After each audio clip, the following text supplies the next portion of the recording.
Chapter 1. There was something about a man standing behind a stove that made it hard to concentrate on anything else.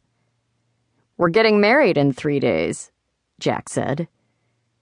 I rolled my eyes and took a sip of my first cup of coffee, the life starting to flow through my veins and turn on my brain. I wasn't a morning person on my best day, so I'd need at least another pot before I'd be able to talk about the wedding. I was of the mind that two people in love should just get the deed done with as little fuss as possible. All you had to do was sign your name to a piece of paper, and that was that. Pretty anticlimactic when, in my mind, the important part was spending the next 50 years of your life with someone you loved. I know what you're thinking, that I, Dr. Jericho J. Graves, JJ or J to anyone who doesn't want to get stabbed in the throat with my scalpel, am a pure romantic at heart. But that's pretty much the farthest thing from the truth. It's not that I don't appreciate romance or know it when I see it, but I'm practical by nature, and don't often stop to smell the roses. The good thing is that Jack is almost as romantic as I am, so neither of us feel too bad about talking dead bodies over the dinner table, instead of making cow eyes at each other. Though I often think about trying to be more romantic just to show Jack that loving him really is the first thing I think of when I wake up in the morning and the last thing before I go to sleep at night.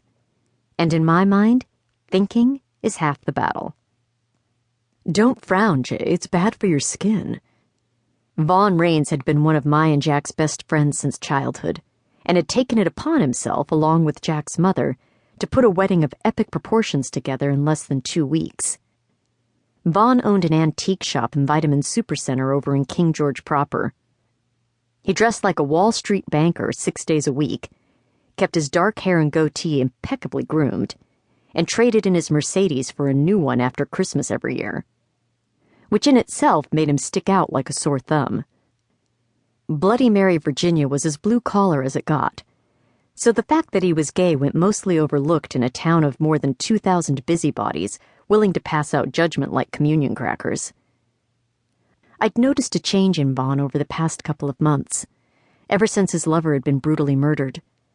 He'd withdrawn and stayed mostly to himself, working longer hours to keep busy, and drinking more to deaden the pain when he wasn't busy. Jack and I had been worried about him, which was one of the reasons I'd given in to having a big wedding in the first place. If it made Vaughn happy to make all the arrangements, then I could live with standing up in front of 100 people to say my vows, even though the thought made my stomach roll. Vaughn tisked and leaned over with the coffee pot to refill my cup. "One day you're going to wake up and look in the mirror, and those wrinkles on your forehead are going to be permanent. Then it's nothing but a downward spiral of Botox and tears." I shot him the finger and heard Jack snicker. "Speaking of Botox, have you guys seen Carla Cassidy lately? I'll hardly have to do any embalming when she dies. A real money-saver for the family." My voice broke on the last word, and I cleared my throat. I'd been choked to within an inch of my life some months back, and it had done permanent damage to my vocal cords. The mornings were the worst, the words sometimes not coming out at all. But once I'd warmed up, it wasn't so bad. I'd mostly gotten used to sounding like the love child of Kathleen Turner and Lauren Bacall. "That's just one of the reasons I love you," Jack said. "You're a glass-half-full kind of girl." Vaughn put his hand over his heart and sighed dramatically. "The sweetness of your love melts my cynical heart and makes me want to throw up in my mouth all at the same time. You two should get married or something, if Jay will show up." "Oh, for God's sake, I have the date and time scheduled in my phone.